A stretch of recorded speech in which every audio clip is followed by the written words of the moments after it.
Bienvenue à l'heure de la bonne nouvelle.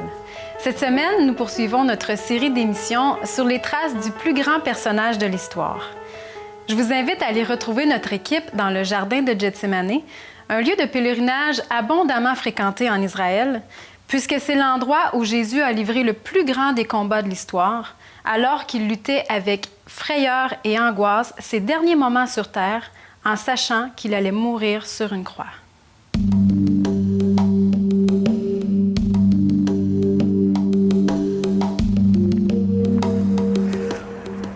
François, à l'époque de Jésus, Jésus aimait beaucoup aller ici au jardin de Gethsémani pour trouver du répit, du repos. Mais aujourd'hui, c'est devenu un des endroits les plus bruyants de Jérusalem. Et c'est certain que si Jésus était à Jérusalem aujourd'hui, je pense pas qu'il irait se recueillir dans ce jardin-là. En tout cas, ce qu'on en a fait, Jean-Pierre, c'est un peu impressionnant parce que c'est rendu commercial, que c'est rendu des intérêts privés, bien, on ne pouvait pas tourner l'ensemble de nos émissions là. C'est parce qu'il y a beaucoup de monde, c'est devenu un lieu de culte en quelque part. Et c'est clair que Jésus n'aurait pas beaucoup d'intérêt à aller là. Et même, on peut se demander si on le laisserait entrer dans le jardin. C'est poser la question, c'est un peu y répondre de toute façon. Écoutez, ce jardin de Gethsémani est situé tout en bas de la montagne des Oliviers. Aujourd'hui, le site traditionnel est préservé par l'Ordre des Franciscains. Le jardin a été aménagé avec de petits sentiers de pierre limitant la circulation des visiteurs. Ce jardin contient des oliviers dont certains sont vieux de plus de centaines d'années. Mais malgré les affirmations de certaines personnes, il est très peu probable que ces arbres remontent à l'époque même du Seigneur Jésus. En effet, l'historien juif Joseph Flavius, qui a vécu au temps des apôtres, raconte dans son livre sur les guerres des Juifs que le général romain Titus avait fait couper tous les arbres autour de Jérusalem lors du siège de la ville en 67 après Jésus-Christ. Quoi qu'il en soit, le jardin de Gethsémani n'a pas été le témoin de la guerre des Romains contre les Juifs seulement. Il a aussi été la scène d'un plus grand combat, celui de Jésus-Christ, alors qu'il s'apprêtait à livrer sa vie en sacrifice pour le péché. Ils allèrent ensuite dans un lieu appelé Gethsémani, et Jésus dit à ses disciples, « Asseyez-vous ici pendant que je prierai. » Il prit avec lui Pierre, Jacques et Jean, et il commença à éprouver de la frayeur et des angoisses. Il leur dit, « Mon âme est triste jusqu'à la mort. Restez ici et veillez. » Puis, ayant fait quelques pas en avant, il se jeta contre terre et pria que s'il était possible, cette heure s'éloigne de lui. Il disait, « Abba, Père, toutes choses te sont possibles. Éloigne de moi cette coupe. Toutefois, non pas ce que je veux, mais ce que tu veux. » C'est un peu difficile pour nous de s'imaginer que dans un endroit aussi paisible que le jardin de Gethsémani s'est déroulé le combat le plus important de toute l'histoire de l'humanité. Si on sait ce que veut dire le mot Gethsémani, ça peut nous ouvrir un petit peu une piste de réflexion. Le mot Gethsémani signifie littéralement « pressoir à l'huile ». Dans ce jardin d'oliviers, il y avait un pressoir, c'est-à-dire de grosses meules qui broyaient les olives pour en retirer l'huile. Et c'est pas étonnant que ce soit dans ce jardin-là que Jésus a été écrasé par la perspective de la colère de Dieu qui allait venir sur lui. Ce fut, je pense, dans la vie de Jésus, le moment le plus ultime. Allait-il, oui ou non, aller à la croix? Tout se jouait à ce moment terrible de son histoire. Il était dans ce jardin avec quelques-uns de ses disciples et il était en train de voir devant lui l'horreur de cette coupe qui se dressait dans les heures à venir. Cette coupe d'horreur et de terreur était tellement horrible que les mots « frayeur » et « angoisse » sont les termes que l'évangéliste Marc utilise pour nous décrire l'état dans lequel Jésus était dans ce jardin ce soir-là. Les sentiments les plus sombres avaient envahi son âme. En réalité, il était dans un état dépressif. Il était écrasé Son âme était noire et lui-même, il le dit. L'horreur qu'il avait devant les yeux était tout à fait humainement insupportable. Parce qu'il avait devant les yeux l'abandon. Il avait l'abandon de tous, même ses disciples qui étaient avec lui dans ce jardin n'ont pas pu veiller 1 heure en prière avec lui. Ils étaient endormis. Et il savait très bien que dans quelques minutes, il l'abandonnerait tous. Il se retrouverait seul. Et alors qu'il allait se retrouver sur la croix, non seulement il allait se retrouver abandonné de tous ses amis, mais il allait être abandonné par son Père lui-même. Il allait s'écrier « Mon Dieu, pourquoi m'as-tu abandonné? » Jésus allait éprouver ce que personne avant lui, ni personne après lui n'a jamais expérimenté. C'est ce qu'on appelle la solitude cosmique. Et bien sûr, il prie que cette coupe s'éloigne de lui. Il prie son Père en lui demandant s'il est possible qu'il existe une autre solution pour que les péchés de l'humanité soient expiés. Trouve-la, c'est le temps maintenant. Mais il n'y a pas d'autre possibilité. Jésus doit aller à la croix. Il doit se charger de nos iniquités. Il a devant lui cette réalité. Lui seul peut voir cette réalité à ce moment précis. J'ai vu un film il y a quelques années qui s'appelle « Le pouilleux millionnaire ». Je ne sais pas si vous avez vu ce film, mais dans ce film, il y a une séquence où la vedette principale du film, qui est un jeune garçon, est en train de travailler avec son frère. Ils opèrent des toilettes publiques, en réalité. Et en Inde, là où ils sont, les toilettes publiques, c'est très simple. C'est une cabane qui est sur une passerelle. Et la toilette, c'est simplement un trou dans la passerelle. Et ce jeune garçon a une idole. C'est une espèce de Superman qu'il écoute à la télévision depuis qu'il est tout petit. Et ce jour-là, ce Superman doit aller visiter l'endroit où il est. Et au moment où il arrive, son frère, pour lui faire un coup, l'enferme dans sa toilette en fermant la porte à clé. Et lui dit que son idole maintenant arrive dans son village. Et lui, ne pouvant plus sortir de là, essayant d'ouvrir la porte, la seule issue possible est de se passer par le trou et de tomber dans la cuvette, si vous voulez, des toilettes. Et il sait ce qu'il fait. Il se jette dans le trou. Et évidemment, il est recouvert complètement de ce que vous savez. Il sort de là et il est recouvert de ça. Et quand j'ai vu l'image de ce jeune garçon qui voulait tellement voir son idole qu'il était prêt à sauter dans cette toilette, dans ses excréments, eh bien, j'ai vu aussi ce que Jésus allait être recouvert lorsqu'il était sur la croix.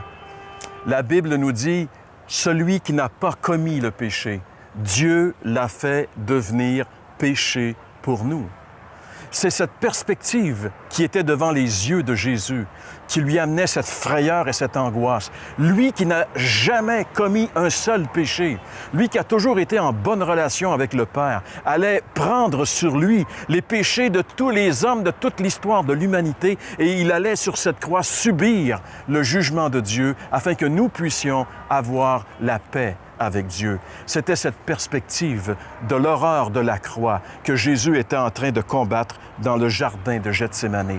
Et finalement, il a eu la victoire lorsqu'il s'est écrié non pas ma volonté, mais ta volonté. Jésus est allé boire l'horrible coupe de la colère de Dieu pour que je n'ai jamais à la boire et que vous n'ayez jamais à la boire. Si vous refusez de vous confier en Jésus comme le seul pardon de vos péchés, le seul substitut pour vous de vos péchés, bien, un jour, la Bible dit que vous aurez à boire l'horreur de la colère de Dieu. Alors que nous sommes ici, tout près du jardin de Gethsémani, j'aimerais vous inviter à considérer sérieusement l'angoisse et la frayeur que Jésus a dû endurer avant même d'aller à la croix, afin que vous n'ayez jamais à endurer la frayeur et l'horreur de la colère de Dieu. C'est pourquoi je vous invite à venir à Jésus et à vous confier en lui. Faites-le et faites-le dès maintenant. Après ce qu'on vient d'entendre sur, justement, les souffrances de Jésus dans Gethsémani, je suis touché jusqu'à l'intérieur, puis très ému. Et puis là, bien, on a entendu comment Jésus était prêt à aller jusqu'au bout pour notre salut. Et puis, on comprend aussi que Jésus devait faire expiation pour mes péchés à moi et les vôtres, chers amis. Mais tout simplement, on doit se rappeler aujourd'hui que le salut a été pourvu pleinement, expiation a été faite pour vous. Mais votre responsabilité, c'est vraiment d'ouvrir votre cœur au Seigneur. Les pénitences et tout le restant, comme on l'a entendu, ça ne sert à rien. Jésus a tout payé pour vous. Et vous devez justement accepter Jésus comme votre sauveur, accepter ce qu'il a fait pour vous à la croix du Calvaire. Le salut a été réalisé une fois pour toutes, totalement. Mais on se doit vraiment d'accepter ce que Jésus a fait. Le sang de Jésus nous purifie, vous purifie de tout péché. Je vous inviterai aujourd'hui de vous incliner devant le Seigneur, puis de dire, oui Seigneur, tu as tout payé pour moi. Tu as souffert, tu as fait expiation pour mon âme, mon salut, puis je veux t'accepter comme sauveur. Je veux vraiment te céder, te donner ma vie aujourd'hui. Cher ami, qu'allez-vous faire? C'est votre décision devant le Seigneur. Que le Seigneur vous dirige. Amen. C'est paradoxal de réaliser que Jésus a dû subir l'abandon pour éviter que nous soyons abandonnés pour le restant de l'éternité. À l'heure de la bonne nouvelle, nous avons à cœur que vous réalisiez le sens du combat que Jésus a livré dans le jardin de Gethsémani. Alors c'est pourquoi nous vous invitons fortement à communiquer avec nous pour recevoir la littérature gratuite ou encore pour commander les coffrets DVD de la série 2013. Alors voici nos coordonnées pour nous rejoindre. L'heure de la bonne nouvelle, casier postal 26006, Trois-Rivières, Québec, G8Y7M1 ou par téléphone au 1-866-509-1319 ou encore par courriel à info@hbn.ca.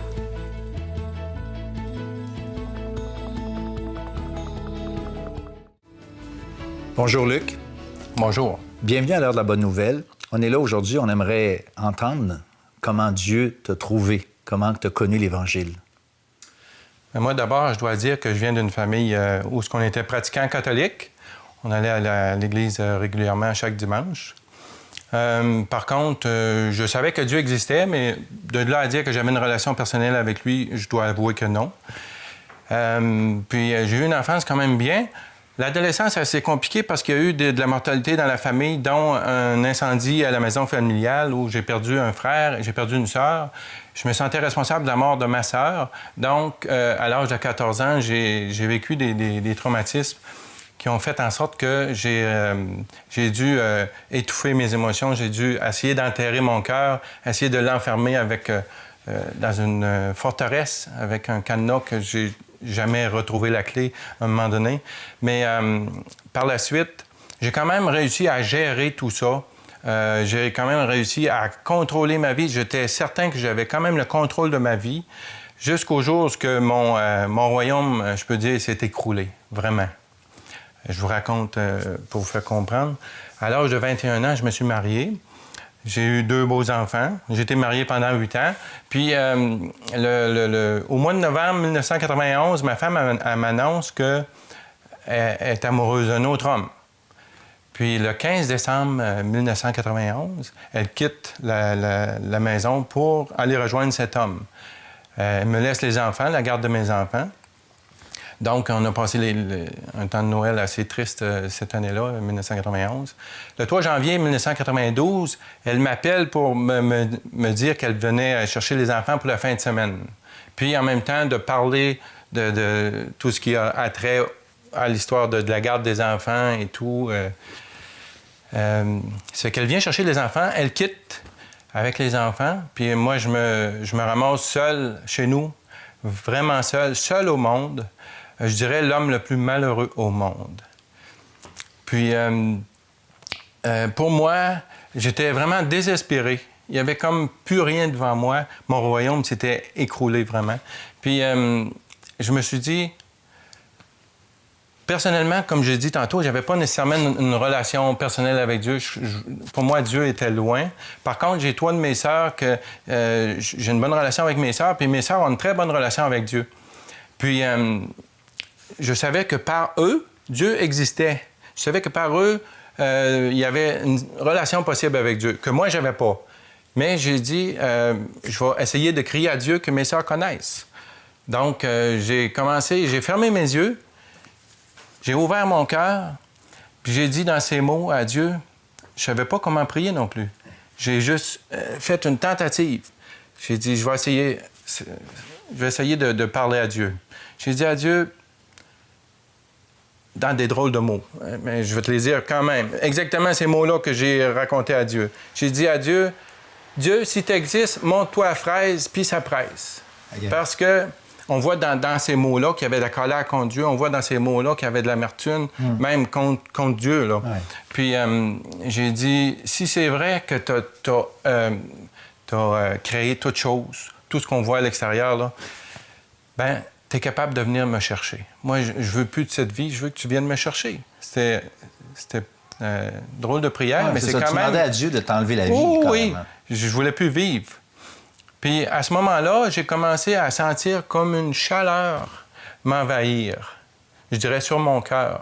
Mon cœur qui était glacé, qui était froid, qui depuis des années vivait sans Dieu. Et puis en pensant avoir le contrôle sur ma vie. Mais là, j'avais perdu le contrôle, puis j'avais comme le goût de le donner à Dieu. Mais je savais pas comment, je savais pas quoi dire à Dieu. Je savais pas, il n'y avait pas personne pour m'influencer à côté de moi. J'étais seul chez nous à ma table de cuisine. Puis j'ai raconté à Dieu, j'ai dit ce que je viens de te dire. Mais là, c'est comme si le Saint-Esprit, il parlait à mon esprit. Il n'était pas audible comme toi et moi dans le salon, là, mais j'avais les yeux fermés. Puis en prière, je savais que Saint-Esprit, il me disait, c'est bien beau, tu veux une relation avec moi, tu veux qu'on t'aide, tu veux qu'on vienne te sortir du pétrin. Mais il y a une barrière entre toi et Dieu. Puis c'est le péché. C'est la première fois de ma vie que j'étais conscient qu'il pouvait avoir le péché. Vraiment, là, je le sentais. J'ai senti tout d'un coup que j'étais un pécheur perdu, puis que je savais que j'ai commencé à avoir même la frousse de ma situation parce que je me dis, si je meurs là, je savais que je m'en allais pas avec Dieu. Puis je savais que ça va être long parce que c'est pour l'éternité. Puis je venais juste de penser à la mort, donc j'étais conscient un peu de ce que je venais de dire, puis la frousse que ça représentait de savoir que j'étais perdu. Mais là, dans la prière, j'ai continué à dire à Dieu, mais qu'est-ce que je fais avec ça? Qu'est-ce qu'on fait avec ça? Bien beau savoir qu'on est pécheur, mais c'est pas la meilleure nouvelle que j'ai reçue. Ça prenait une solution. Qu'est-ce que je fais avec ça? Puis c'est là que l'Esprit, il m'a fait il m'a donné des passages bibliques.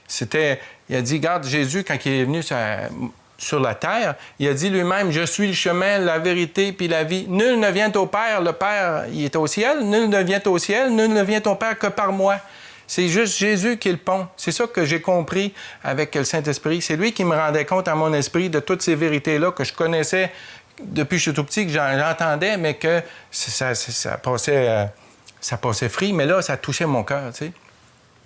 Puis j'ai continué c'est ça, le Saint-Esprit, il m'a montré que j'étais un pécheur. Puis là, j'ai demandé à Dieu, je répète un peu, là, mais je demandais à Dieu qu'est-ce que je fais avec ça. Puis c'est là que le Saint-Esprit a dit, avec ce verset-là, puis il m'a vraiment montré que Jésus était venu mourir sur la croix pour moi. Pour plein d'autres qui voudraient se repentir, mais pour moi aussi. Puis j'avais juste à reconnaître que j'étais un pécheur, puis avouer mes fautes, demander pardon, accepter Jésus comme un cadeau gratuit. En plus, c'est gratuit. Je comprenais pas à ce moment-là pourquoi j'avais pas fait ce genre de prière avant. Mais les épreuves ont fait que j'étais loin de mon cœur. Là, j'étais proche de mon cœur parce que j'avais comme ouvert mon cœur à Dieu. Puis je constatais que parce que j'étais un pécheur, mon besoin de Jésus, tu sais. Puis là, j'ai crié, bien, j'ai pas retardé, hein. Dans mon état, là, j'ai dit, sur le champ, j'ai dit à Dieu, j'ai fermé les yeux, j'ai dit, Seigneur, je t'accepte comme mon sauveur, je reconnais que je suis un pécheur, je sais que je suis un pécheur, je te demande pardon pour mes fautes, je reconnais, puis je le sentais, puis c'était vraiment avec le cœur, puis je t'accepte comme mon sauveur et Seigneur, puis pas juste comme sauveur, Seigneur, mais comme maître. Je suis prêt à tout pour toi. J'ai même dit, tu veux que je parte en Afrique, faire n'importe quoi, je prends ma valise, puis j'y vais. J'étais déterminé, vraiment, là. C'est l'Esprit qui me donnait cette détermination-là. Puis, non seulement, à ce moment-là, il y a comme un fardeau de 2000 livres qui est parti de mes épaules. J'ai compris que c'était le pardon des péchés. J'étais libre. J'étais réconcilié avec le Père. J'étais devenu un enfant de Dieu. Imagine. Tout ça, seul chez nous, à ma table de cuisine. Puis, j'étais l'homme le plus malheureux au monde. Peut-être 10 minutes avant, je ne sais pas comment ça a duré de temps. Là, je peux dire que j'étais l'homme le plus heureux au monde. Il n'y avait rien pour m'enlever ce que je venais d'acquérir. Le salut, on peut dire l'étiquette pour le ciel, mais c'est pas juste ça. J'ai reçu, en même temps que le pardon des péchés, j'ai reçu le Saint-Esprit qui est venu vivre dans mon cœur. Puis c'est lui qui il me donnait la certitude que j'étais sauvé. C'est lui qui me donnait la certitude que j'étais perdu. C'est lui qui m'a tout révélé ces choses-là par des versets, il parlait à mon esprit. Puis ce 3 janvier-là, 92, j'ai été sauvé chez nous. Je suis certain de ça. J'ai la certitude. J'ai jamais douté de ça. Tu as encore cette certitude aujourd'hui? Oui. Puis, une des choses qui est la preuve de cette certitude, c'est un gros accident d'équitation 2 ans en 1994, 2 ans après la conversion. Puis, j'étais certain de mourir. J'étais paralysé. En tout cas, je n'expliquerai pas tout, là. C'était pas chic, hein? Pour les cœurs sensibles. Mais j'étais certain de mourir. Puis la première chose que j'ai dit à Dieu, merci de m'avoir sauvé il y a 2 ans chez nous. Merci, puis merci, puis merci. Je fais juste dire merci. J'étais tellement reconnaissant. Quand tu es sur le bord de la mort, tu es certain de mourir, là, tu commences à comprendre la valeur du salut. Tu commences à comprendre la valeur d'avoir ton ticket pour le ciel, puis d'avoir à rencontrer Dieu comme sauveur et non comme juge. Parce que si tu t'es pas mis en règle avec Dieu, c'est ce que j'ai compris, si tu t'es pas mis en règle avec Dieu sur cette terre, ben on va le rencontrer comme juge. Ben, je souhaite pas ça à personne. Je te remercie beaucoup pour ce touchant témoignage, Luc. Vous aimeriez entendre le témoignage d'autres personnes transformées par le message de l'Évangile? L'heure de la bonne nouvelle vous invite à participer à l'un des nombreux déjeuners de l'espoir. Ces déjeuners ont lieu dans plusieurs restaurants réputés de la province et vous sont offerts gratuitement. Pour connaître les détails concernant l'endroit, la date et l'heure pour votre région, composez le numéro sans frais 1-866-509-1319. Vous pouvez également consulter le site web www.déjeuner.org. J'ai le bonheur d'être accompagnée de François Fréchette et Jean-Pierre Cloutier. Bonjour, messieurs. Bonjour Valérie, Bonjour, c'est Valérie. aussi un bonheur pour nous d'être avec toi. Écoutez, semaine après semaine, il y a des gens qui nous écoutent à la maison et j'aimerais savoir si vous avez des conseils pour eux, pour ceux qui désirent approfondir leur foi, pour ceux qui désirent tout simplement poursuivre leur cheminement spirituel. Est-ce que vous avez des conseils à leur donner? Bien, moi, je dirais, Valérie, qu'il faut rester en contact avec la parole de Dieu. Ça, je dirais, c'est le premier élément. OK. Et nous, je dis nous, moi, personnellement, dans la région de Québec, sur la rive sud de Québec, région de Lévis, pour être précis, je fais des cours, ça s'appelle des cours Bonne Nouvelle, et je réunis des gens qui sont intéressés de poursuivre la réflexion, qui sont assez, bien sûr, sérieux pour s'engager avec 11 semaines de cours. Et là, semaine après semaine, ce cours-là présente le message de l'Évangile dans différents aspects. Et ça fait une grande différence dans la plupart des cas. Oui. Et puis, bien sûr, pour ceux qui ne sont pas dans la région de Lévis, bien là, quand on écrit à l'heure de la bonne nouvelle, on envoie toujours un cours biblique par correspondance. Donc, les gens peuvent faire le cours, envoyer la correction, ils reçoivent une deuxième leçon. Et j'ai rencontré des personnes qui en étaient arrivées à expérimenter la nouvelle naissance après avoir suivi ou pendant qu'ils suivaient ces cours-là. Puis pas juste un peu, là, vraiment des personnes qui sont aujourd'hui convaincues que leurs péchés sont pardonnés. Puis le conseil de base que je dirais, moi, c'est que c'est important de rester en contact, donc, avec la parole de Dieu et de trouver une église évangélique dans laquelle la Bible est enseignée, des gens qui eux-mêmes ont expérimenté la nouvelle naissance et de faire contact avec ces gens-là. Et tout notre réseau de personnes qui font le suivi au niveau du Québec, bien, ce sont des personnes spécifiquement qui sont dans ces milieux évangéliques. Oui. Donc, en réalité, ce que François est en train de dire, c'est qu'on a des outils, des instruments qui permettent aux gens vraiment intéressés, qui entendent l'Évangile ici à l'émission et qui voudraient aller plus loin. Il y a des instruments à leur disposition, le cours biblique que nous offrons, les cours dans les églises locales. C'est important pour les gens de vérifier s'il n'y a pas une église locale, une église évangélique près de chez eux. Parce que le but de Jésus, en réalité, c'était, il a dit, « Je bâtirai mon église ». L'Église est très importante. C'est au milieu de la communauté chrétienne que ces gens-là vont vraiment trouver ce qu'ils recherchent. Ils vont trouver des gens qui croient comme eux, qui pensent comme eux et qui vont les aider à grandir dans cette vie nouvelle. Oui. Donc, l'importance de l'Église locale est primordiale pour la suite des choses. Donc, la première étape serait un peu d'entrer en communication avec nous, vu qu'on a déjà une bonne équipe avec nous. Donc, merci beaucoup. Très intéressant, des précieux conseils. J'espère que ça a été bénéfique pour vous à la maison. Et c'était déjà tout pour cette semaine. Alors, je vous dis à la semaine prochaine pour une autre émission de l'Heure de la Bonne Nouvelle.